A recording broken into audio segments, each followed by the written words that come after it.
পাতা নেই, ভগবান কিন্তু এই মনের ইচ্ছা পূর্ণ করেন।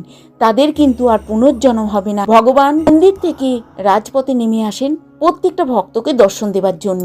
প্রবিষ্ট ভগবানকে কেউ যদি দর্শন করেন, ভগবান যে রাজপথে নেমে আসে, তাহলে তার কিন্তু আর জন্ম হবে না। ভগবান এত দয়ালু, এত কৃপালু। অনেক মানুষ আছেন মন্দিরে যেতে পারছেন বা মন্দিরে যাচ্ছেন না, ভগবান কিন্তু এতটা কৃপাময়, তাকে কৃপা করার জন্য এতটাই দয়ালু, এতটাই করুণাময়। ভগবান রাস্তায় নেমে আসেন সেই সব ব্যক্তিদের দর্শন দেবার জন্য যারা বলে আমাদের সময় নেই, আমরা ভগবানের কাছে যেতে পারছি না। ভগবান তাদের কাছে আসে তাদের ইচ্ছা পূরণ করার জন্য, এবং তাদেরকে চক্ষু ভরে যদি একবার দর্শন করা যায়, তাদের আর পুনর্জন্ম হয় না। ভগবানের কৃপা কিন্তু আমাদের প্রত্যেকটা মানুষের দরকার।